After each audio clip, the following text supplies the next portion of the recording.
Good morning, everybody. Today's presentation will actually be far less technical than the benefits of automatic inspection. I'm here to talk about leveraging economic development for your next capital project. I'm with the state of Virginia, Virginia's Economic Development Partnership.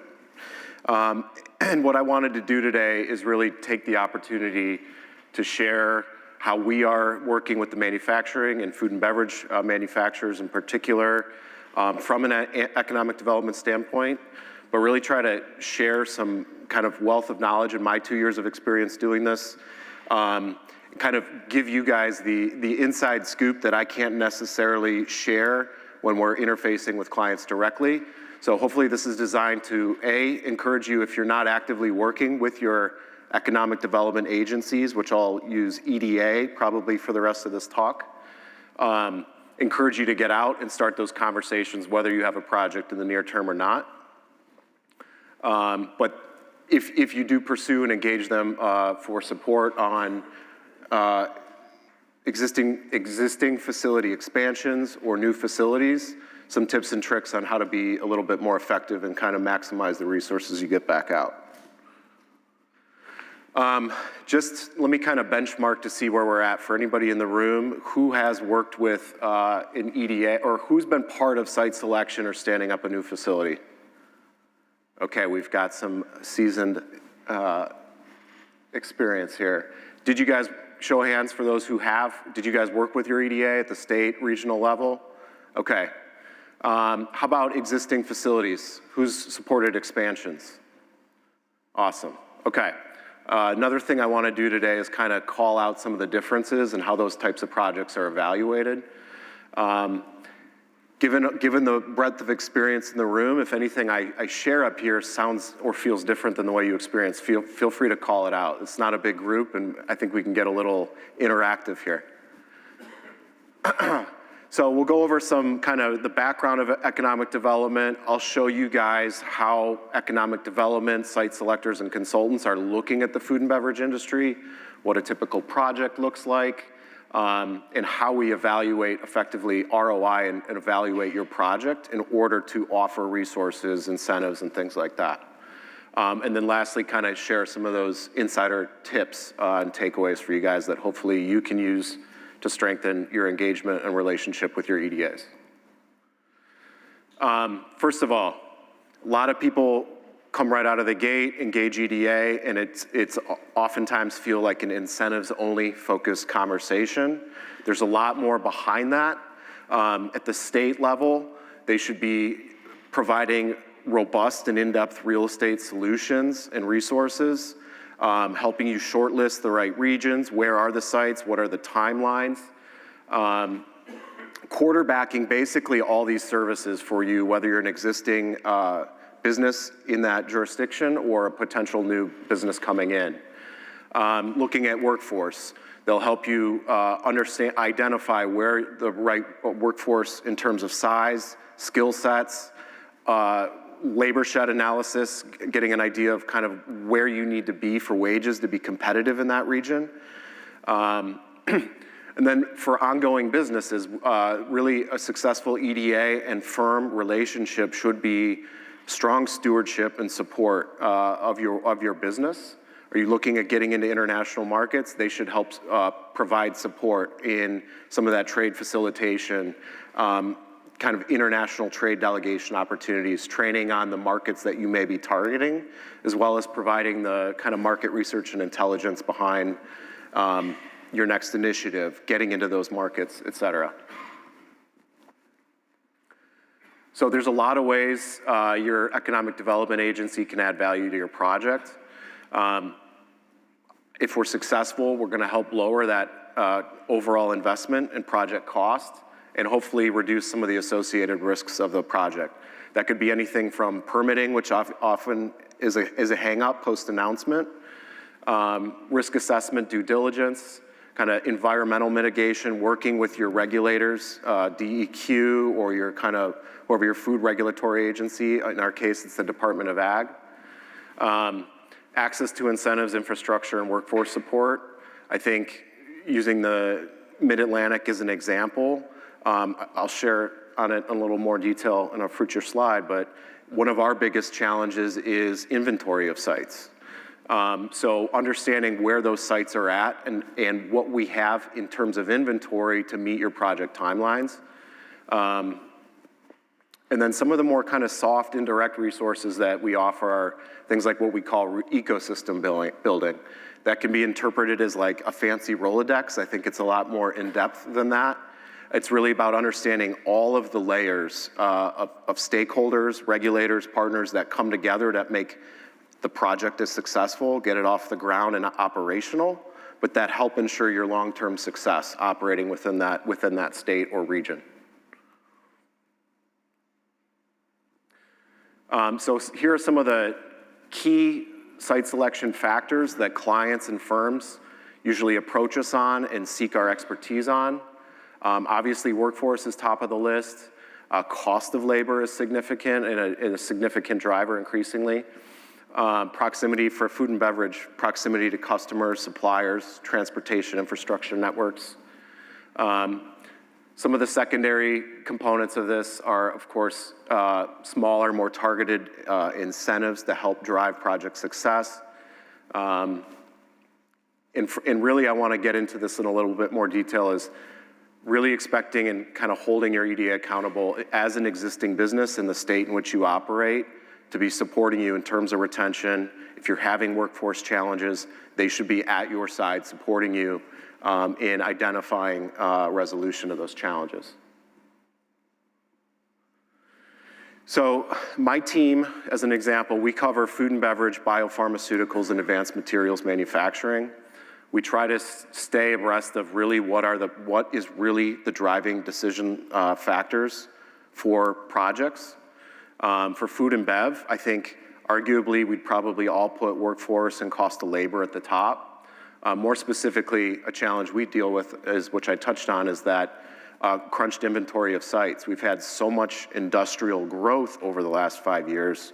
The inventory of project-ready sites has frankly been depleted. So when you're evaluating a certain region, you want to have a strong understanding of what your timeline is, but really take your EDA to task. I think there's frankly a little bit of a habit of over-promising and under-delivering on timelines. So really work to understand what those site options are. Permitting is often a cause of delay post-announcement. Getting utilities hooked up if they're not exactly shovel-ready can be a challenge. So really, I think our biggest pain point in how we operate and how we're changing how we operate is trying to put the biggest holdup or the biggest limitation at the front of the process. Understanding what we have and how it may fit a client's needs. Work everything else from there.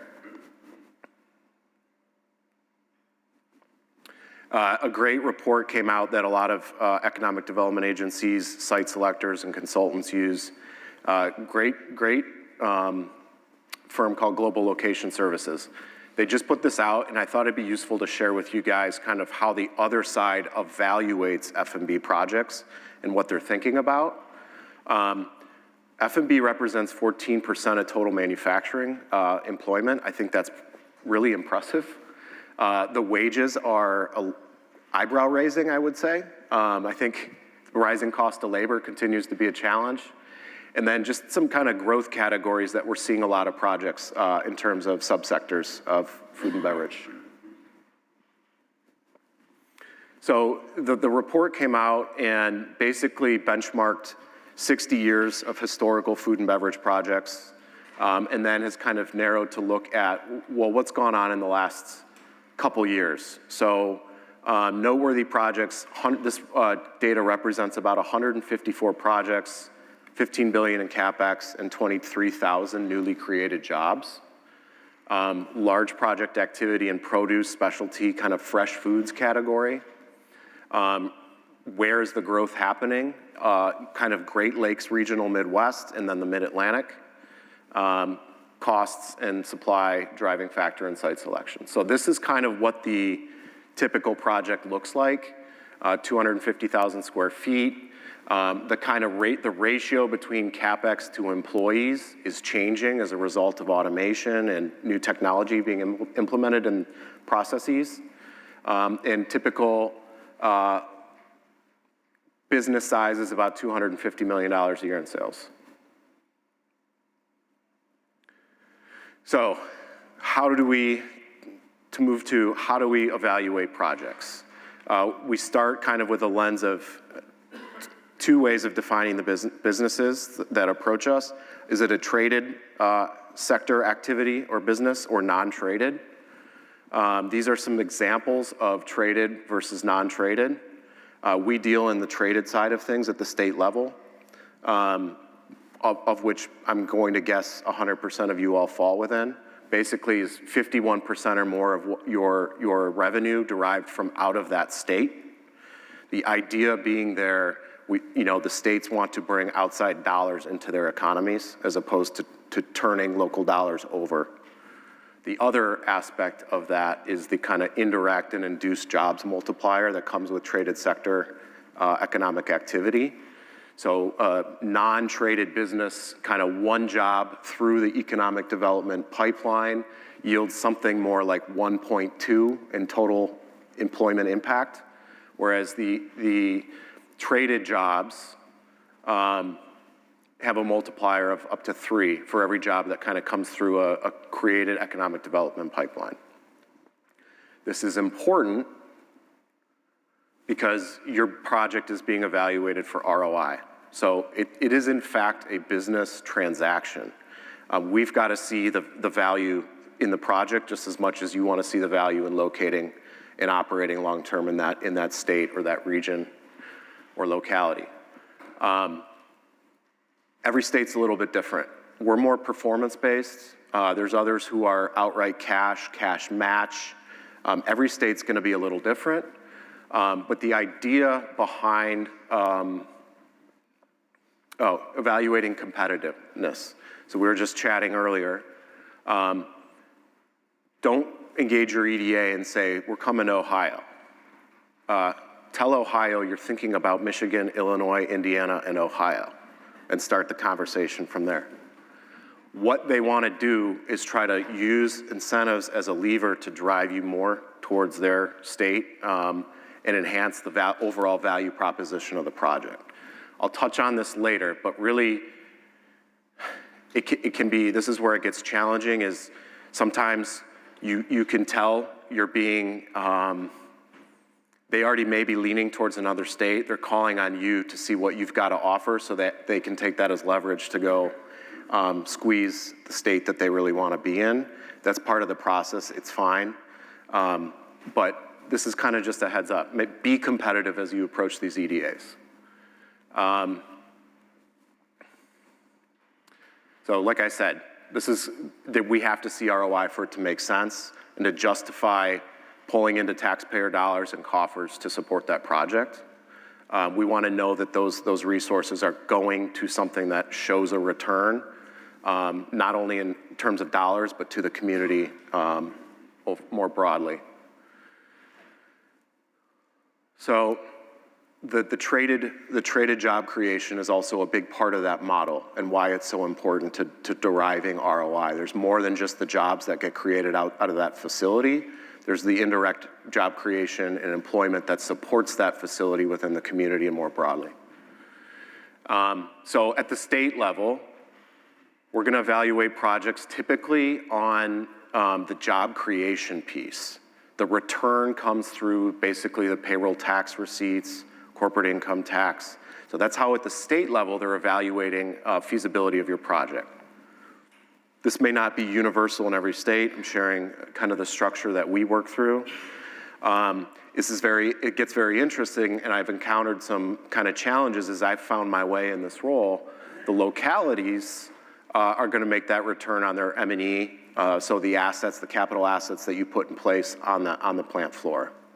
I remember a little over a year ago trying to support a big poultry project. They were just taking off. They had signed a great contract with a popular chicken fast food franchise, and they put a few $1 million of equipment into the facility to automate, and found that they couldn't get the yield per bird that they were off of manual labor. So maybe less than 2 years later, they wanted to pull all that equipment out and hire 83 new people to replace that automation. I was really happy. I thought this was like a slam dunk. The locality saw it completely opposite. So that's just kind of the way we evaluate. It's, I think, helpful to be mindful of we're kind of driven in terms of priorities a little bit differently in the way that the value is derived out of those projects. Couple quick things, and I sent this to the press before the government shut down. The SBA is currently not open at the moment, but there's some exciting things happening with the SBA. EDAs don't typically directly partner with them or work with them, but just thinking about if there's a project on the horizon, if there's a financing need, if you want to improve your kind of line of credit, working capital, there's a lot of stuff that's coming out of the SBA right now targeted specifically at manufacturers. The limits have gone up. There's a lot of fee reductions in place. So if you guys aren't fresh on what SBA might have available or to offer you, definitely get on their website and kind of freshen up, because I think there may be some resources available. And then one more. If you, I don't know who was all in I think it was the opening keynote, Mike Kuntz from Nestle. And he was sharing a lot about kind of the overhaul and the assessments done line by line, each plant, to kind of start driving that initial impact in carbon reduction, overall efficiency, things like that. Your MEP, Manufacturing Extension Partnership, there's one in every state. That could be a great resource. If you guys want to start some of those exercises, reach out to your MEP. I came from the Detroit area, came up in a family plating business in Michigan. Michigan Manufacturing Technology Center is an example of one of these. We worked with them on several projects. We did tack time studies, we did warehouse layout changes. We opened up 30% more of the floor to production and able to move inventory, all that kind of stuff. They are incredible partnerships. There was about 10 or 11 that were kind of in the kind of uncertainty bucket of would they kind of continue to get funding. I think all 50 are fine. I highly recommend you guys, if you don't have an active relationship with the MEP in your state, go start that relationship now. And what's beautiful is they kind of have access to the type of grad students that are gonna come into your facility, perform a lot of that analytics and analysis, and give you the insights on how that equipment's running, where the recommended changes are. And oh, by the way, I just think that happens to be a great potential recruiting pipeline for your future engineers and talent. Get those smart people on your floor and interacting with you, and I think that's kind of a magic opportunity for future sources of talent. New facility project pathways. So what does the kind of process look like? Initial decision stage, we're looking, like I said, we're looking for alignment on both sides. Are we a fit for you? Is the project a fit for us? Market access, what does the logistics look like? What are your requirements? And most importantly, can we align what we have to offer with your project's timeline? For food and bev, very critical, proximity to markets, suppliers, and customers. Workforce availability. Typically, there's gonna be a dedicated team within the agency that's focused exclusively on workforce. They should be able to give you the insights you need. You know, how many kind of technical roles, how many operators, high-low, all those kind of things we should be able to break out. What are the prevailing wages by job category in that region, and help you put together the right project that's going to not only attract those workers, but be able to retain them and be competitive. The last thing we want is to stand up a project, you're totally out of alignment with that regional's kind of prevailing wages, and all of a sudden, you know, we're talking in 6 months, nope, you can't get anybody to come work for you. Regulatory environment and permitting. I'll kind of brag a little bit. This is an area we've made a lot of headway. We're now the first state to have total transparency on the permitting process. And again, we work with DEQ. It should be a one-stop shop. All the additional kind of sub-layers, entities, conversations, we can roll that up, quarterback it. You guys aren't dealing with that or navigating. We'll do that on your behalf. This is important to me because I think really the economic development game traditionally is all about chasing, it's driven by the governor's priorities. Headlines are good for business. New projects are sexy. Everybody wants announcements, okay? That's kind of the name of the game. Oftentimes, I think economic development fails to understand the importance of, particularly when it comes to manufacturing, deep roots, decades-long operations. We fail to truly understand the power, the impact, and the value of an existing business. And to me, a job added in an existing facility is just as impactful and a model of a show of success than bringing in a new job. So our team works very hard.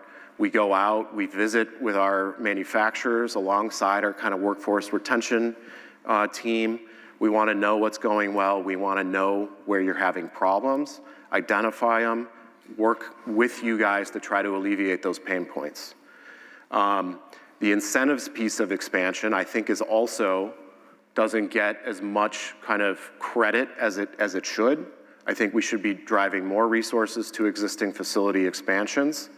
The challenge with manufacturing, the burden that's on manufacturing is really establishing, well, is it competitive?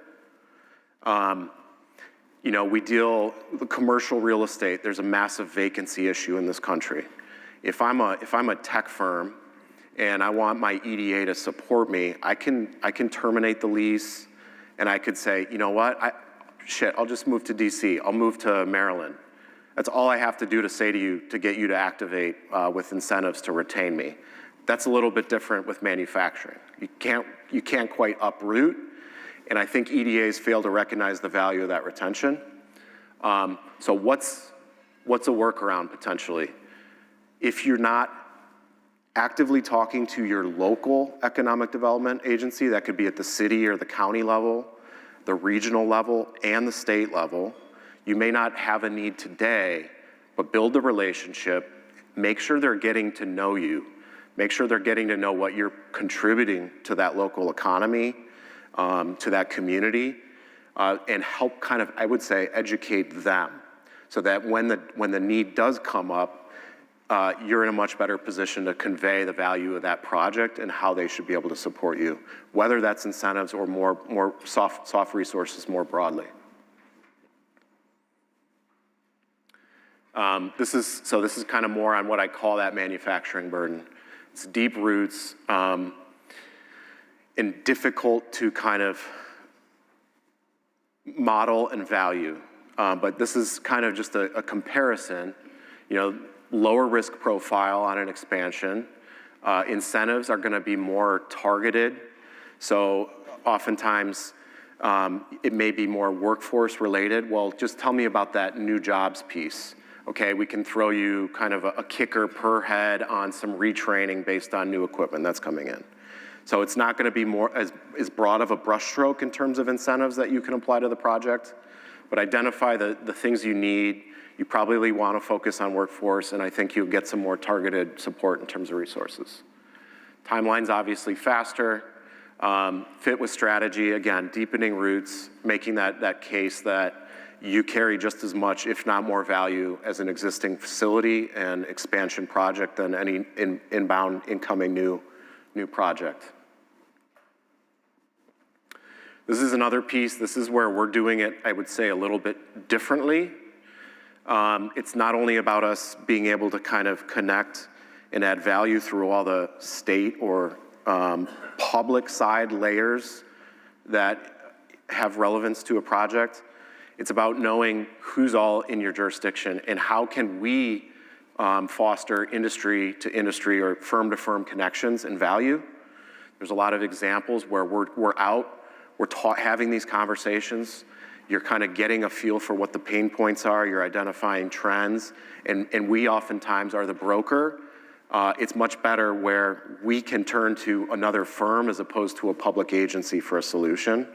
And so we're finding those kind of market-based opportunities for strategic partnership and value adds. That's, I think, doing something really, really special for the firms that we cater to. Again, these are an example of all the different entities that you may be dealing with or we may be dealing with on your behalf to stand up a project.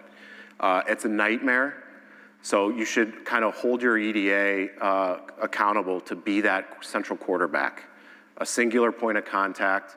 We should work these relationships on your behalf and kind of save you the trouble so that you have as streamlined and efficient of a process in evaluating that state as possible. And just a few examples, I think, where we've been successful. We work very closely with our Department of Ag and Consumer Services. They're basically the regulator for all things food and bev in Virginia. They are very private industry minded. They are a yes first, as opposed to this is why we can't do it. So they've got that same mentality that we try to operate with. Port of Virginia has been a tremendous partner. So it's kind of about creating the right linkage with these entities where we know we can draw on them to add value to you. Obviously, state-level industry associations are very helpful. They're a key partner for us, and oftentimes a solution provider to us where we may come up short with what we have on hand to support you guys with.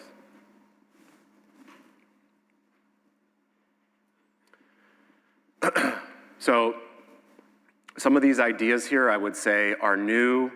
They are also kind of our brand new team. We're 2 years old. We came from private industry. We're trying to rethink the economic development process and how we think it should be done so that it's better tailored to your speed, your expectations, and the way kind of private solutions should be achieved. And the reason we kind of exist now is we've taken a real kind of creative approach, what we call the innovative framework. And it's draw on private industry to go understand the FMB space, the biopharma space, so that we can engage kind of more credibly. I think we have more personal perspective and experience about what you guys are going through, what your needs are, what your challenges are, so that we can be more aligned and help drive you guys towards success. Just to share our team, we've got a great team. I've got Eric here in the audience who started with us last Monday, and I said, welcome to VEDP, can you be on a plane to Texas Monday? But what's interesting, and I think why we're effective, we're doing things different, and I think we're bringing value not only to prospective businesses evaluating Virginia, but again, near and dear to my heart, supporting the existing footprint that we have, is that private sector and entrepreneurial mindset that we can bring and really try to understand you guys and deliver value and solutions to you. So I'm gonna go to a cheat sheet. This is my cliff notes on some of the things we talked about, but really the takeaways that I hope to leave you all with today are engage your EDA from its competitive perspective. So even if you're already certain about the market you want to be in, fluff it and tell them there's options, okay? Engage your EDA early on. This could be both going out to those prospective states where you plan to expand, but it also should be where are you operating now? I don't know if you all have government relations people who are doing this work for you already, but start those relationships. Think about the local EDA, regional, and then often state level. And again, I want to emphasize manufacturing extension partnerships outside of economic development more directly. Understand if your project is traded or not, your business is traded or not. Again, as manufacturers, I'm going to assume that you all are. Wages should be competitive. We also show some bias. We want to bring better paying jobs into these communities. So not every project, from that standpoint, not every project is created equal. There's sub-industries within food and beverage manufacturing that are going to take higher priority per se than others. What we want to do is enhance the quality of living. We want competitive jobs. And so we're evaluating projects based on that component. Another key piece, again, it all varies on which state you're talking to. Some states are just going to be super hungry for that industry or that business, and they'll throw a bunch of cash at you. That's great, but also ask yourself, is that the state you want to wake up in 5 years from now?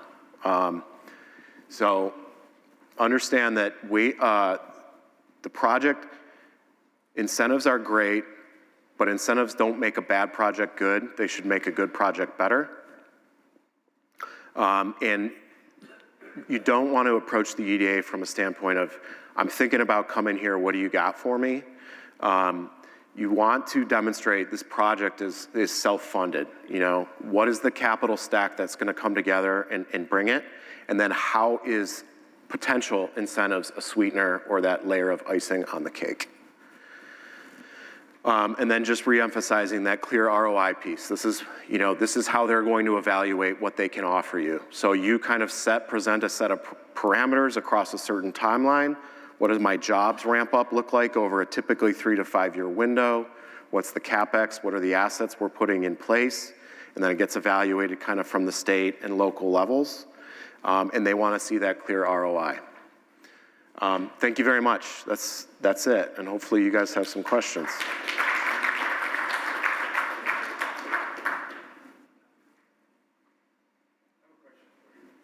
Please. So I used to work at an MEP, and I know that multiple states have multiple MEPs.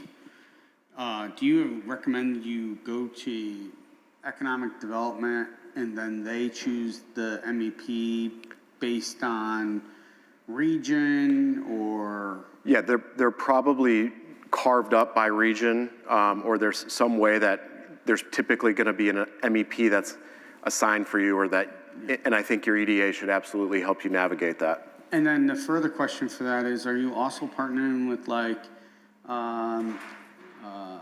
manufacturing skill and labor education improvement programs and quasi-government will that all come through you, or does a business need to like start with you, then go to this agency, then this agency, and then this agency to get the full picture of what they're going to need to be successful, or are you managing that? That's a great question. So I think the easiest path is to start at the state level. They should take that on, and they should know the kind of variety of solutions that potentially are in place for you. I'll give you an example. We just spent time with the executives leading a new facility that came to Virginia. They're growing like crazy, and we just saw them a few weeks ago, and they've got challenges kind of elevating that frontline production who's showing promise. They want to step them into supervisor, shift leader, and there's a massive gap that they just can't get them over that hump. So we're going to sit down with them. They're talking to workforce this week. I've connected them to the local community college, and I said, guess what? It's not just the handful that they want to rise up into supervisory. They happen to be opening 90 fast casual locations a year. General manager leadership training skills profile is going to be somewhat similar in terms of what you're missing. Let's lump that up and let's go make a value prop to the community college that they should build that programming. And now it's a template to all the other manufacturers surrounding the community college, so it looks pretty good to them. So yes, ideally go to the state, ask them to kind of quarterback, and there may be a variety of solutions that come to play, and they're going to kind of route you, tee that up, and get the support, and then hopefully be working with you to ensure that there's results on the back end.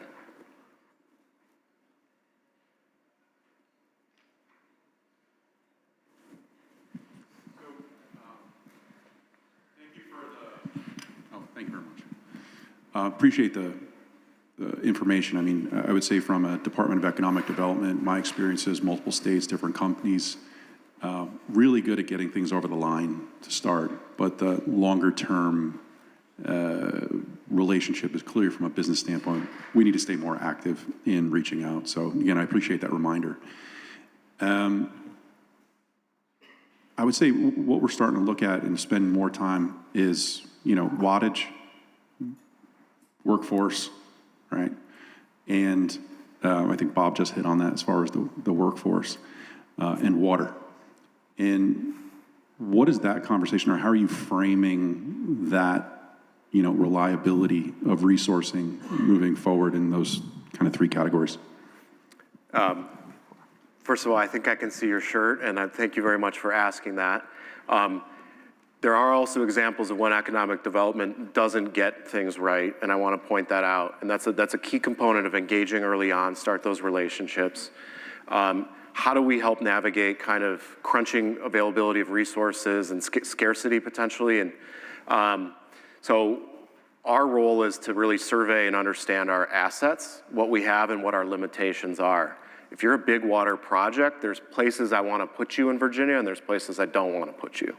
So it's our job to understand what we have to offer. Mm-hmm. It's also our job to, if we're doing it right, it's our job to advise you where not to potentially locate, or be straight up, we're not a fit. We don't have something that's going to lead to your project success, maybe down the road.